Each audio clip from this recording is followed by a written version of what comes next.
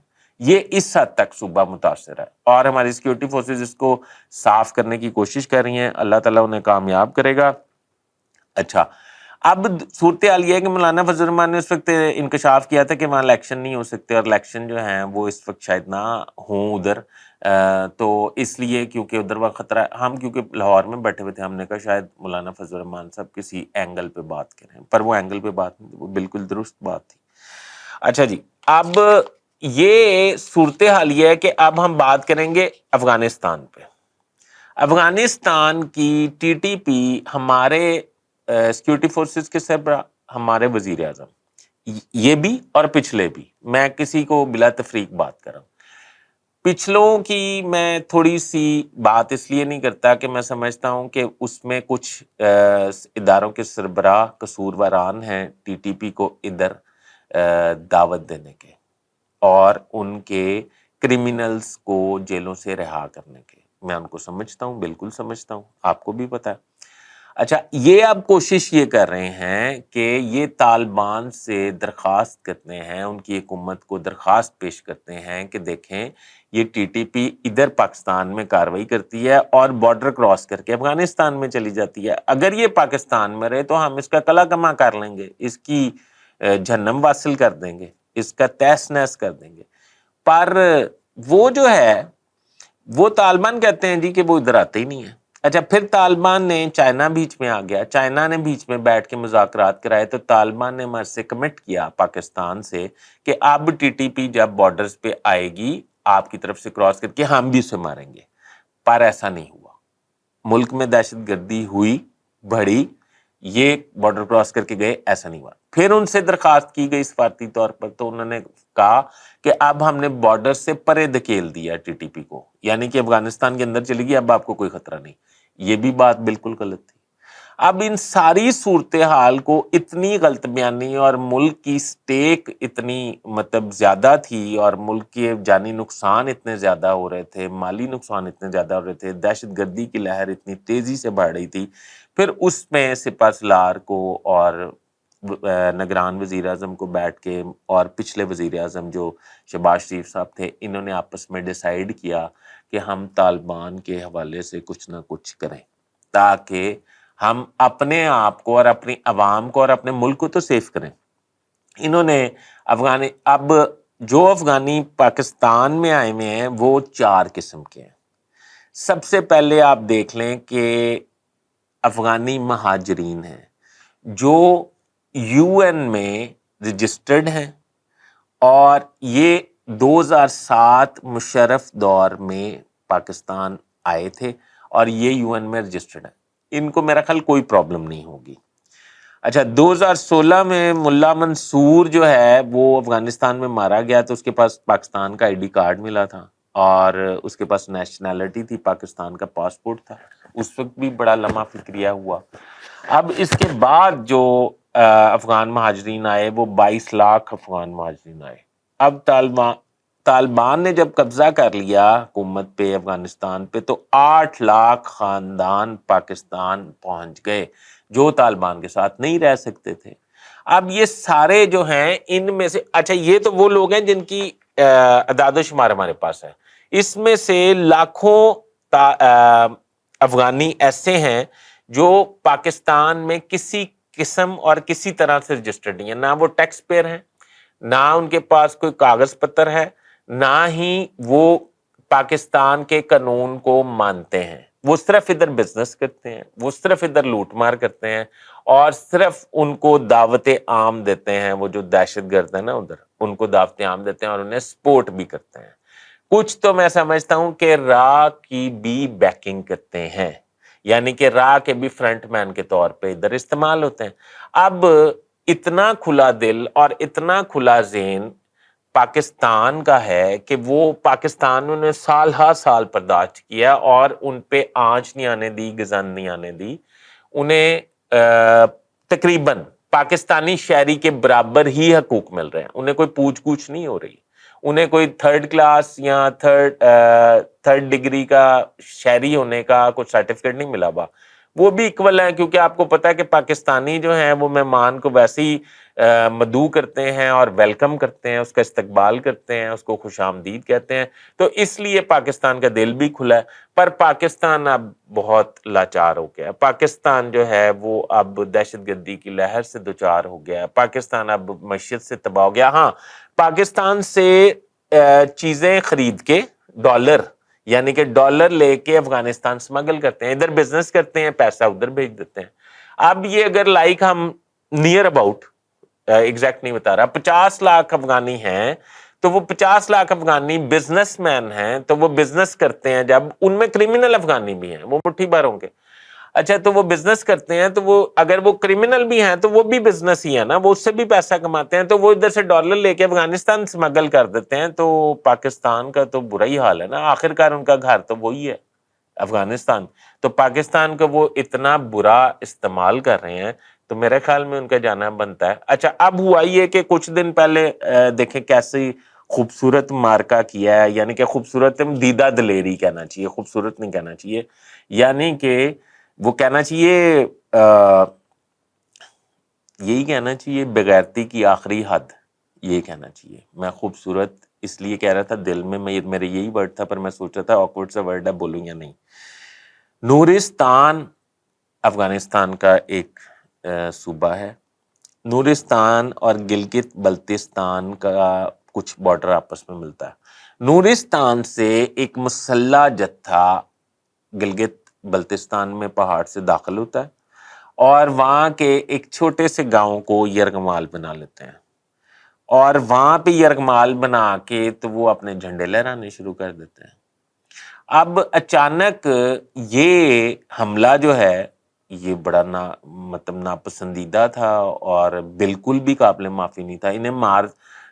انہیں جوتیاں شتیاں مار کے مار مور کے تو بگا تو دیا اور کوئی مار دیے اور وہ قبضہ چھڑا لیا ہماری فورسز نے. پر اس وقت پھر انہیں یہ سوچنا پڑ گیا کہ یہ تو باز ہی نہیں آ رہے. یہ روز بروز جتنا ہم ان کو ریکویسٹ کر رہے ہیں، یہ ہمارے سر پہ چڑھی جا رہے ہیں. اب ان کو مزہ چکھانا ہے. مزہ کیا چکھانا ہے کہ ان کو کم از کم یہی ہم نے اپنا رائٹ استعمال کرنا نا کہ بھائی ہمارے ملک سے نکلو، چلو ہمارا ملک بھی تباہ کرتے ہو، کھاتے بھی ہو اور گھورتے بھی ہو. وہ مثال آپ نے سن رکھی ہوگی.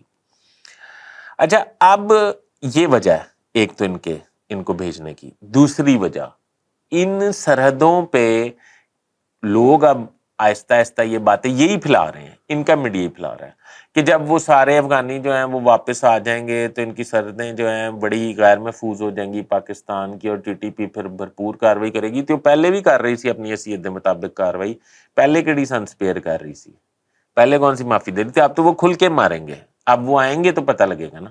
اب وہ جب یہ سارے ادھر سے ٹرانسفر ہو جائیں گے تو پھر ٹی ٹی پی آئے گی تو پھر وہ کھل کے ماریں گے. پہلے تو وہ دوستی میں تھوڑا سا لحاظ رکھتے تھے نا کہ شاید کہ یہ طالبان خود سمجھا لیں، ان کو خود سمجھا لیں. اور طالبان بہت جنگجو ہیں، ٹھیک ہے، ظاہری بات ہے، ہوں گے.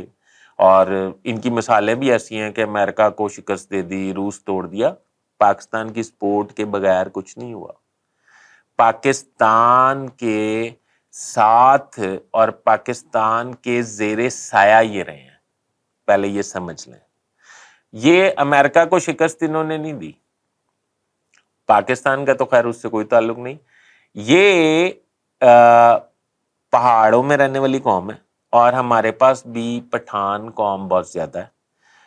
روس کو جو شکست دی تھی وہ آپ کو پتہ ہے کہ پاکستان اس میں شامل تھا. اور امریکہ والی جو ہے وہ ان جگہوں کے عادی نہیں تھے، یہ پتھریلے علاقوں کے، غاروں کے، پتھروں کے اور رڑے میدان کے وہ عادی نہیں تھے. ان کو ادھر کا موسم جو ہے وہ ہی نہیں سوٹ کرتا تھا، ایٹماسفیئر ہی نہیں سوٹ کرتا تھا نیٹو کو، ٹھیک ہے نا. تو بہرحال کہنے کا مقصد یہ ہے کہ بات کسی اور طرف نکل جائے گی. تو ابھی میں بات کرتا ہوں کہ ایک تو سیکورٹی فورسز نے ایک ہنگامی اجلاس کیا، وزیر اعظم انوار اللہ کاکڑ کی زیر صدارت، اس میں یہ طے کیا ہے، اس میں D G I S I بھی تھے، ڈی جی نیکٹا بھی تھے، آرمی چیف بھی تھے، کورٹ کمانڈرز بھی تھے، وزیر اعظم بھی تھے، وزراء اعلیٰ بھی تھے، سب تھے. تو اس میں انہوں نے کہا ہے، بڑی اچھی ریکمنڈیشنز دی ہیں. انہوں نے کہا ہے کہ D G I S I نے یہ تجویز کیا ہے کہ دہشت گردی کی لہر سے نپٹنے کے لیے پولیس کو اسٹرینتھل کرنا چاہیے اور سی ٹی ڈی کو اسٹرینتھل کرنا چاہیے. اب اسٹرینتھل تو سے مراد یہ نہیں ہے کہ انہیں فرنٹ لائن پہ کھلار کے تو مروا دیو، نہیں، ان کو فیسیلیٹیٹ کرنا چاہیے، ان کو مطلب ان کے وسائل اتنے زیادہ ہونے چاہیے، ان کی ڈیوٹیز اتنی کم ہونی چاہیے، لمیٹڈ ہونی چاہیے، ان کے وسائل بہت زیادہ ہونے چاہیے، ان کے مطلب ان کی تنخواہیں، ان کے باقی چیزیں مراد جو ہیں وہ بھی دوسری سیکورٹی فورسز کے برابر ہونی چاہیے کہ یہ بھی شانہ بشانہ دہشت گردی کا مقابلہ کر سکیں. حالانکہ وہ بیچارے تو کرتے ہیں، شہید بھی ہوتے ہیں. تو اس پہ ڈی جی نیکٹا ہے رائے طاہر، انہوں نے ایک پورا 10 یا 12 پوائنٹس پہ مشتمل ایک آپ سمجھیں کہ ایک مضمون جو ہے یا سمری اس کو پیش کیا اس میٹنگ میں. وہ سمری منظور ہو گئی ہے. اس سمری میں سی ٹی ڈی اور جو پولیس ہے اس کو اسٹرینتھل کیا جائے گا آنے والے دنوں میں، اور ان کو فرنٹ فٹ کے سولجر کے طور پر دہشت گردوں سے نپٹنے کے لیے ٹریننگز بھی دی جائیں گی. اب میں آپ کو وہ واقعہ سناتا ہوں جو میرے ساتھ پیش آیا مری میں. اس دن کرکٹ میچ تھا پاکستان اور انڈیا کا. یہ بات ہوگی کوئی 6 ماہ پرانی. وہ کرکٹ میچ جو تھا اس میں یہ ہوا کہ میں ادھر مری میں ٹھہرا ہوا تھا، ویکینڈ تھا، اور جب میں رات کھانا کھانے کے لیے نکلا تو کھانا کھا کے میں واپس جا رہا تھا تو مال روڈ پہ آگے جا کے کافی شاپ تھی ایک، وہاں سے میں نے کافی پینی تھی. میری فیملی بھی ساتھ تھی. میں جب ادھر گیا میں نے آ کے اپنے ہوٹل سے اپنی گاڑی لی، گاڑی میرے پر ڈبل کیبن ڈالا تھا، میں لے کے تو وہ کافی شاپ پہ چلا گیا. وہ مال روڈ پہ آگے جا کے جہاں پہ سیکورٹی فورسز کا بیریئر ہوتا ہے اس جگہ جا کے میں نے وہ کھڑا کیا. ہم نے کافی پی، اور کافی پی کے جب ہم واپس آنے لگے تو اتنی دیر میں پتہ چلا کہ پاکستان میچ جیت گیا.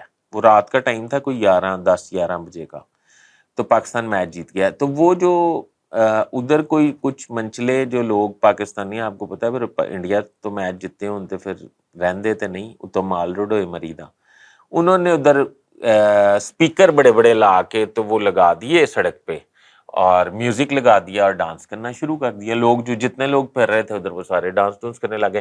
اب میں وہاں سے تھوڑی دیر وہاں رکا، میں نے یہ دیکھا سب ان کا جشن، اور پھر ہم واپس آنے لگے تو بڑا رش ہو گیا، تو بہت سلو گاڑی چل رہی تھی. اچھا، اب اس پہ جب سلو گاڑی چل رہی تھی تو پتہ یہ چلا کہ اس پہ نا بچے چڑھ رہے تھے، کوئی 7 سال کا، کوئی 10 سال کا، کوئی 5 سال کا، کوئی 15 سال کا، اس طرح کی ایج کے بچے نا، لڑکے لڑکیاں مکس. وہ گاڑی پہ بھی چڑھ گئے، وہ کیبن میں پیچھے جو کیبن تھا اس پہ بھی چڑھ گئے، وہ چھت پہ بھی چڑھ گئے، وہ بہت سارے. میں نے اتر کے انہیں کہا کہ نیچے اترو، انہوں نے کہا آپ ادھر جی پی او کی طرف جا رہے ہیں، آپ ہمیں ادھر اتار دیجیے گا، ہم اتر جائیں گے. وہ مسلسل نعرے بازی کر رہے تھے پاکستان زندہ باد، اور پورے مال پہ نعرے بازی ہو رہی تھی. تو میں جب تھوڑی آگے گیا تو میں نے غور سے نعرہ سنا، تو میرے کانوں کو تو عادت ہے پاکستان زندہ باد سننے کی. وہ 1-2 بچے 3 بچے نعرہ لگاتے تھے پاکستان، کیونکہ پورا مال روڈ لگا رہا تھا پاکستان زندہ باد، تو وہ نعرہ لگاتے تھے تو باقی لگاتے تھے مرد آباد. اچھا، مرد آباد میری سماعت نے کبھی سنا نہیں. جب سنا نہیں تو مجھے بڑی دیر بعد وہ میرے ریفلیکسز جو ہیں وہ ایک دم شارپ ہوئے کہ یہ مرد آباد، پاکستان مرد آباد. میں نے وہ جا کے گاڑی روکی تو پولیس آ گئی. انہوں نے کہا کہ سر آپ نے ان کو کیوں ادھر چڑھایا ہے؟ میں نے کہا یار اس طرح ہوا، ادھر سے یہ چڑھے ہیں اور یہ کہہ رہے ہیں کہ ہم ادھر جا کے اتر جائیں گے. کہتا ہے سر وہ تو آپ کو پتہ ہے کیا نعرے لگا رہے ہیں. تو میں نے کہا ہاں، میں نے بھی یہ سن کے روکا. تو میں نے خیر انہیں نیچے اتارا، پولیس والے نے نیچے اتارا. تو کہنے کا مقصد یہ ہے کہ وہ سارے، میں نے پولیس والوں سے پوچھا یہ کون بچے ہیں؟ اس نے کہا سر یہ افغانی ہیں۔ میں کہ یار ہم اتنے بے بس ہو گئے ہیں کہ آپ پولیس میں ہیں اور میں بھی صحافی ہوں، اور یہ ہمارے کندھوں پہ بیٹھ کے یہ نعرے لگا رہے ہیں پاکستان مرد آباد۔ انہوں نے کہا سر روٹین ہے سر، روز کی بات ہے سر۔ تو مجھے اس دن بڑا افسوس ہوا اور میں بڑا کانشیس ہوا کہ یہ بچوں کی یہ صورتحال ہے، تو یہ بڑے ہو کہ ان کا ذہن کتنا پک جائے گا پاکستان کے خلاف، اور پاکستان ان کو پال رہا ہے، پاکستان انہیں پناہ دے رہا ہے، پاکستان انہیں چھت دے رہا ہے، پاکستان انہیں کھانا دے رہا ہے، پاکستان انہیں عزت دے رہا ہے، اور یہ پاکستان مرد آباد کے نعرے لگا رہے ہیں۔ اب فیصلہ آپ نے کرنا ہے۔ اپنے کمنٹس میں مجھے ضرور آگاہ کیجیے گا۔ اپنے ہوسٹ فیصل ادریس بٹ کو اجازت دیجیے۔ اللہ حافظ۔